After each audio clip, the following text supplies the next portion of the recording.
Verb होते हैं, ये वर्ब इनको हिंदी में क्रिया कहते हैं।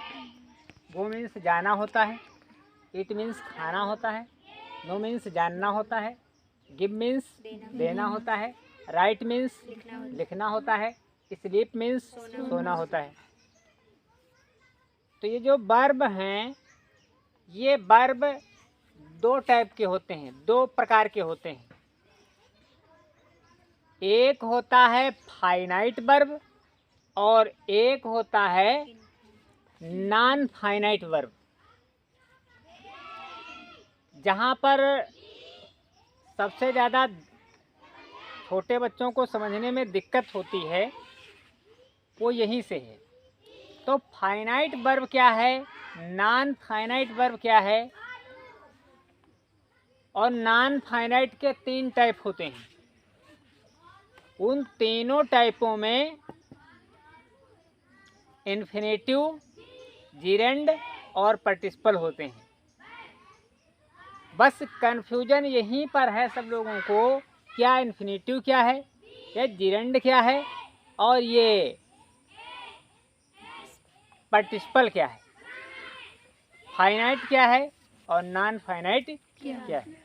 इन सभी प्रश्नों का उत्तर मिलेगा इसमें। और हम आशा ये करते हैं कि अगर कभी भी समझ में नहीं आया है, इस चैप्टर को देखते देखते पढ़ते पढ़ते उनका माइंड पूरा अपसेट हो जाता है और देखना भी नहीं चाहते हैं, ऐसे बच्चे इस वीडियो को ज़रूर देखें और देखने के बाद ये समझ में आता है तो हमारी अगली वीडियो देखने की कोशिश करेंगे। आइए हम समझाते हैं कि इसमें है क्या। कुछ भी नहीं है, थोड़ा समझ लेने से आपकी बात समझ में आ जाएगी। एक एग्जाम्पल के माध्यम से हम समझाने की कोशिश करेंगे कि आप लोग भटके कहाँ पर हैं, क्या जीरेंड है, क्या इन्फिनेटिव है, क्या पार्टिसिपल है, फाइनाइट क्या है और नॉन फाइनाइट क्या है, ये सब बताएंगे। देखिए, नॉन फाइनाइट वर्ब वही वर्ब है जो वर्ब फाइनाइट है। कोई भी वर्ब नॉन फाइनाइट होती नहीं है। सभी वर्ब जितने हैं फाइनाइट होते हैं।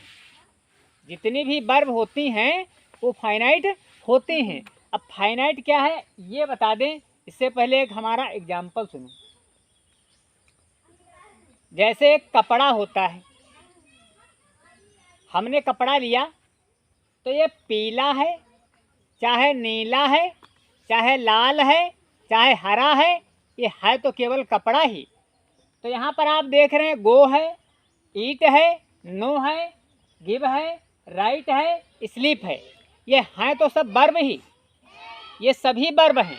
जैसे कपड़ा चाहे हमारा पीला हो, चाहे नीला हो, चाहे हरा हो, चाहे गुलाबी हो, पिंक कलर का कैसा भी हो, लेकिन वो है तो कपड़ा ही। वैसे जितने वर्ब लिखे हैं ये हैं तो केवल वर्ब ही, और जो भी वर्ब लिखे हैं ये सभी वर्ब फाइनाइट हैं। क्या हैं? फाइनाइट हैं। फाइनाइट कहते हैं उस वर्ब को कि कर्ता के अनुसार, पर्सन के अनुसार वर्ब में परिवर्तन हो जाता है, वो वर्ब हमारी फाइनाइट होती है। तो इनमें कर्ता के अनुसार इसमें भी परिवर्तन हो जाएगा। कभी देखा होगा गो लगाते हैं और कभी गोज लगा देते हैं, कभी यस या ईएस जोड़ देते हैं, कभी ऐसे उसको सिंपल से रखते हैं। होता है टेंस के आधार पर, पर्सन के आधार पर ऐसी वर्ब जिनमें कोई परिवर्तन हो जाए उनको हम फाइनाइट वर्ब कहते हैं। तो जरा सोचो कि सारी वर्ब हमारी फाइनाइट हैं, कोई वर्ब बनी ही नहीं जो फाइनाइट ना हो। हम अपना कर्ता बदलेंगे, वर्ब में कहीं एस जुड़ता है, कहीं ईएस जुड़ता है। टेंस बदलेंगे, कहीं उसका सेकंड फॉर्म आ जाता है, कहीं थर्ड फॉर्म आ जाता है।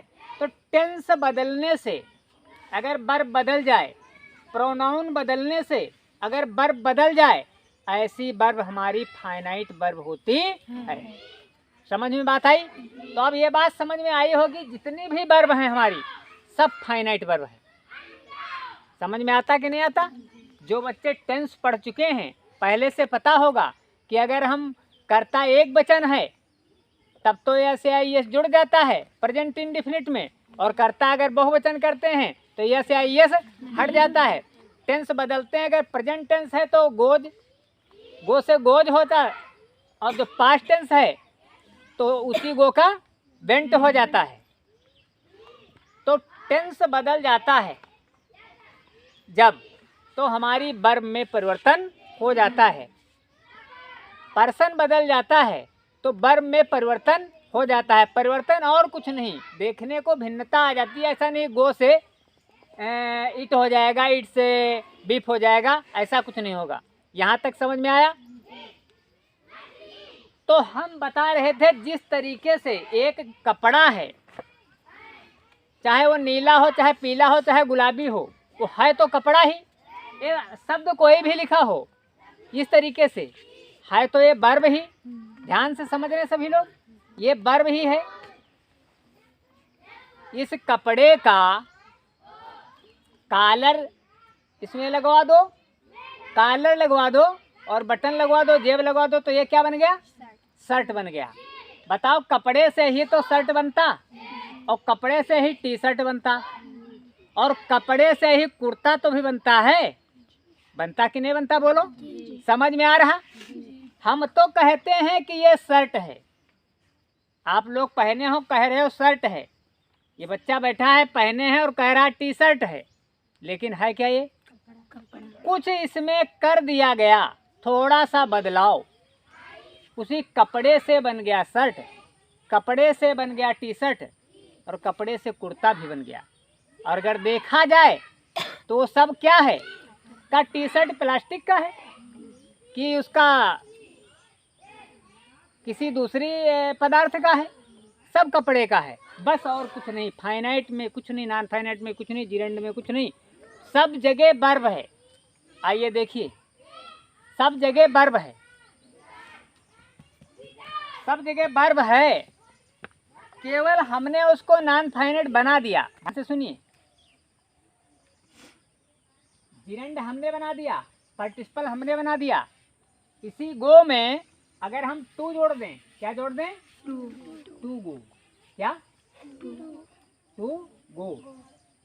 जानते हो, ये बन गया, टू गो जुड़ गया है, ये क्या बन गया है? इन्फिनेटिव। क्या बन गया? इन्फिनेटिव, जिरेंड और पार्टिसिपल। नॉन फाइनाइट के तीन भाग होते हैं, फाइनाइट का तो क्लियर है, वही वो बदल जाता है बार बार। नॉन फाइनाइट हम बताएंगे, ये नॉन फाइनाइट जो है ये बदलते नहीं हैं। इसको जरा देखिए, टू, और इसमें क्या हो जाएगा? टू ईट लगा है, अगर टू ईट लगा है तो ये कैसा है? इन्फिनेटिव है। क्या है? इन्फिनेटिव। केवल टू लगने से इन्फिनेटिव बन गया। समझ में बात आ रही है? वर्ब वही, बन गया इन्फिनेटिव। आइए देखिए, जिरेंड क्या होते हैं? वो है इंग फार्म लगा दीजिए। कौन सा फार्म? इंग फार्म। तो क्या हो जाएगा? गोइंग हो गया। ईट है, क्या हो जाएगा? ईटिंग। हाँ, ईटिंग हो गया।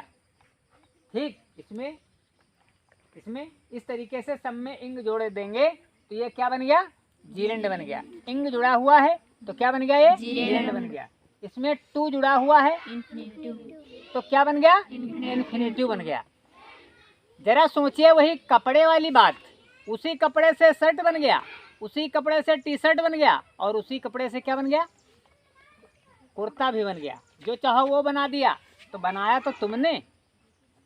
वर्ब हमारा वही है, टू जोड़ दिया इन्फिनेटिव बन गया। वर्ब हमारा वही है, इंग जोड़ दिया जिरेंड बन गया।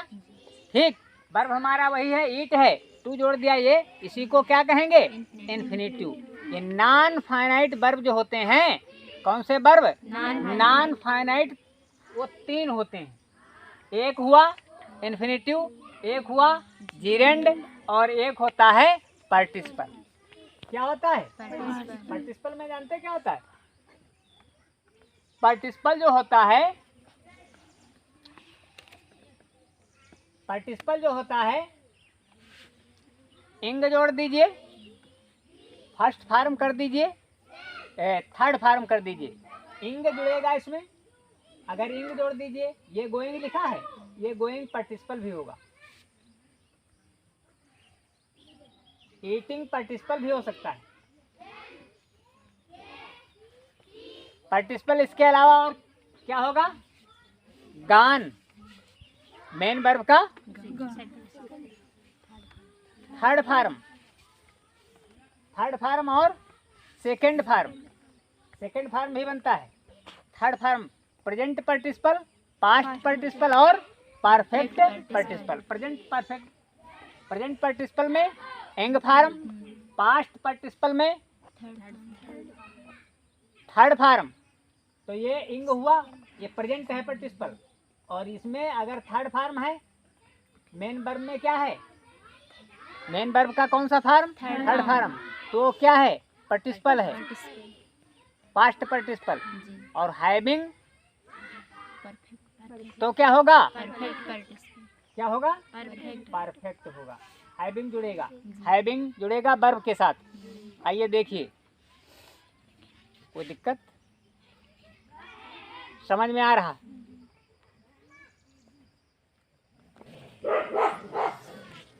तो हम ये बताने का प्रयास कर रहे हैं कि आखिर इन्फिनेटिव, जिरेंड, पार्टिसिपल ये सब कहाँ से आए? कुछ और नहीं है, ये वर्ब हैं।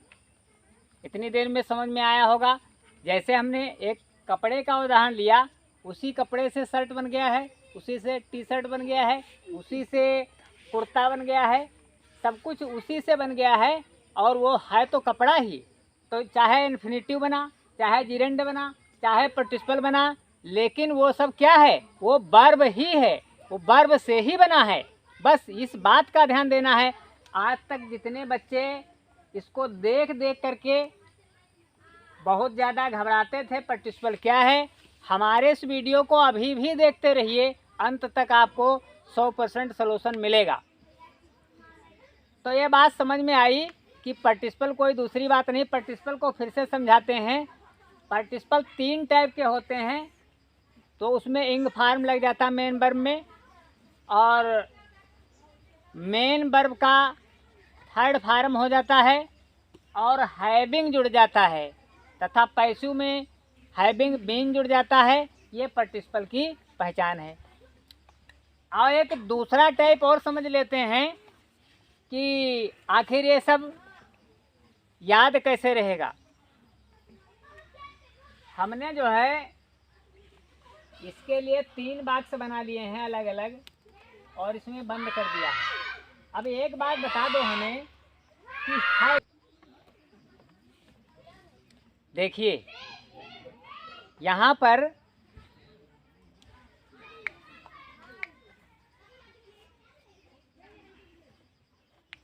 एक घर में इसको बंद कर दिया, एक घर में, 3 घर इसके अलग अलग हैं। अंतर हमने क्या किया है? अंतर कुछ नहीं किया है। इस वर्ब में जानते हो क्या कर दिया है हमने? अलग अलग पावर दे दिया, थोड़ा थोड़ा पावर ये दे दिया, इसको बदल दिया फर्स्ट सेकंड थर्ड फार्म में, ing form, third form, having form में बदल दिया, पार्टिसिपल हो गया। मेन वर्ब को हमने, देखिए क्या किया, पार्टिसिपल हुआ लग रहा ज़्यादा कि इसमें नहीं समझ में आता है। पार्टिसिपल में क्या है? पार्टिसिपल 3 टाइप के होते हैं, तीनों का हमने बता दिया। या तो इंग फार्म लगा होगा, इंग फार्म जिरेंड में भी होता है, लेकिन हम अगले वीडियो में आप लोगों को बताएंगे, समझाएंगे जिरेंड क्या काम करता है और पार्टिसिपल क्या काम करता है।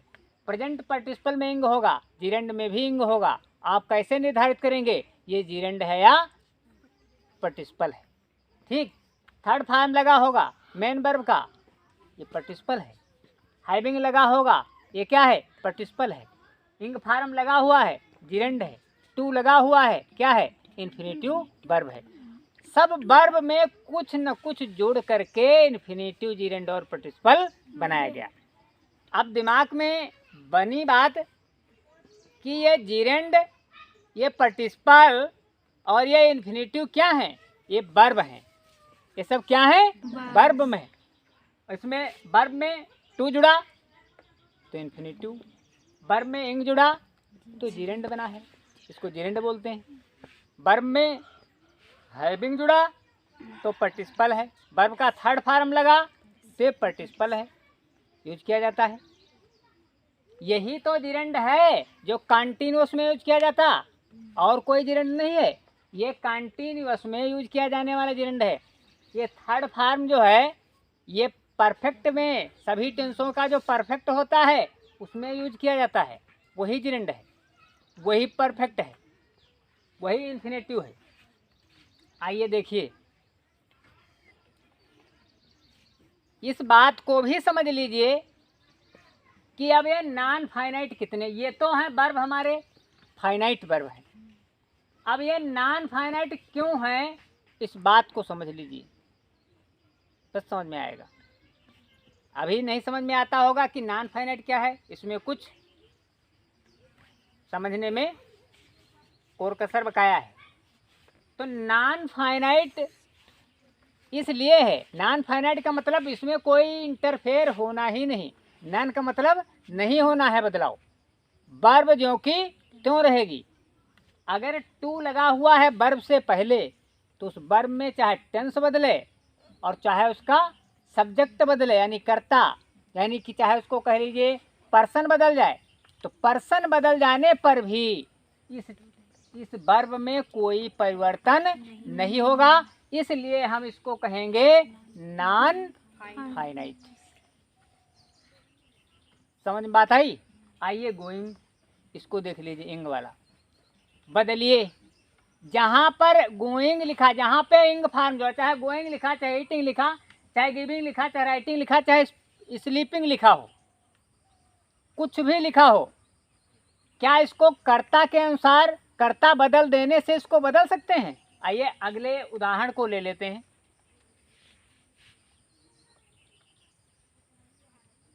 दे आर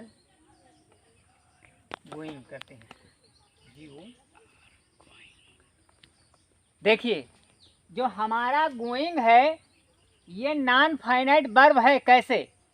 चलो इसका हम कर्ता बदल रहे हैं, दे के जगह पर ही कर दें। समझ में आ रहा? सभी बच्चों की समझ में आ रहा? जहाँ पर जिसकी समझ में ना आवे, जो उपस्थित हैं क्लास में वो पूछ सकते हैं, और वीडियो जहाँ पे समझ में नहीं आता है तो कमेंट बॉक्स में लिख देंगे। यहाँ पर कर्ता हम चेंज करें तो दे के स्थान पर ही कर सकते हैं, तो ही हो गया। सहायक क्रिया तो बदल सकते हैं, इज कर सकते हैं, लेकिन ही क्या इसको भी बदल देंगे? बोलो सही है कि गलत? ये बदल रहा? ये बदल नहीं रहा है। ये गोइंग इंग फॉर्म अपनी जगह पे ये नहीं बदल रहा, इसीलिए नॉन फाइनाइट है। आई बात समझ में? एक वचन से बहुवचन कर दिया, चलो हम टेंस बदलते हैं इसका, इसकी जगह वाज कर दें, वेयर कर दें। चलो देखे, दे वेयर, आर की जगह टेंस बदलेंगे, पास्ट में कर देंगे, वेयर कर देंगे, तो दे वेयर, WERE, तब क्या इसको कर देंगे?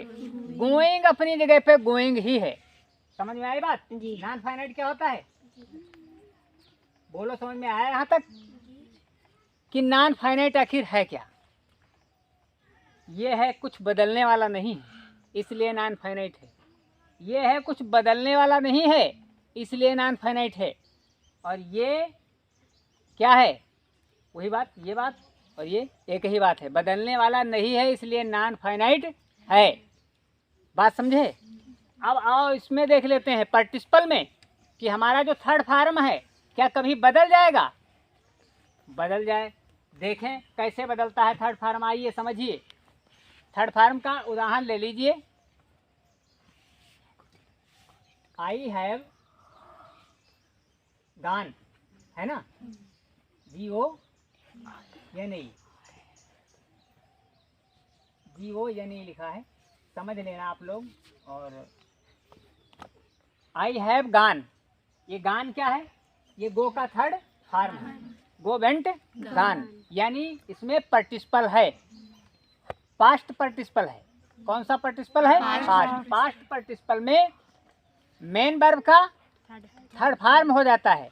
तो सब कुछ वर्ब से ही चल रहा है, समझने की कोशिश करेंगे और बिल्कुल ध्यान से सुनेंगे और ये चैप्टर सदा सदा के लिए आपके पास रहेगा, ये हमारा दावा है आज का।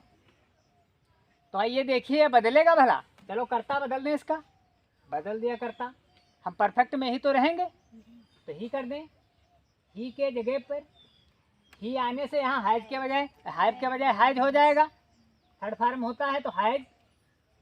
लेकिन बताओ क्या इसमें भी कुछ बदलेगा? कुछ नहीं बदल रहा। जी ओ यानी गान का गान ही रहेगा। बात समझ में आई? चलो उसका टेंस बदल दें, हैज के बजाय हम हैड कर दें, देखें क्या बदलता है, हैं? तो चलो सुनो, दे HAD हैड, फिर जब हैड कर दिया पास्ट परफेक्ट हो गया तो क्या है? बदल रहा है। थर्ड फॉर्म बदलता ही नहीं, अपनी जगह पर रहता है, GO या नहीं। हमने इतनी देर में बताया कि नॉन फाइनाइट वर्ब वो वर्ब होते हैं जो टेंस और कर्ता बदलने पर भी नहीं बदलते हैं। ऐसी कंडीशन जो वर्ब की होती है वो कहलाती हैं नॉन फाइनाइट, यानी किसी भी प्रकार से उनको चेंज नहीं होना है। बात आई समझ में पूरी तरीके से? एक बार फिर से दोहरा लीजिए कि जो वर्ब हैं, एक तो फाइनाइट वर्ब, इसमें आप फर्स्ट फॉर्म लिखा होगा, चाहे उसमें इंग जोड़ दो, भाई बदल गई। उसमें ES जोड़ दो, बदल गया। उसका सेकंड फॉर्म कर दो, बदल गया। लेकिन इसकी जो शर्त होती है, फिर जब ये नॉन फाइनाइट बनते हैं फिर नहीं बदलेंगे। बात आई समझ में? फर्स्ट फॉर्म दिखाऊं बदल करके कैसे बदलता है? आई गो, आई गो का मतलब क्या होता? मैं जाता हूँ। प्रेजेंट इंडेफिनिट टेंस है, तो प्रेजेंट इंडेफिनिट टेंस में एक बहुवचन कर्ता के साथ यस या यस नहीं जुड़ता है, मेन वर्ब का फर्स्ट फॉर्म आता है। लेकिन आई की जगह पर अगर ही कर देंगे तो यहाँ पर क्या हो जाता है? गोज, यस या यस जुड़ जाता है, क्योंकि ये कर्ता एक वचन है। प्रेजेंट इंडेफिनिट टेंस में एक वचन कर्ता के साथ में मुख्य क्रिया के अंत में यस या यस जुड़ता है। ऐसा आप लोगों ने अपनी पुस्तकों में पढ़ा होगा। तो देखिए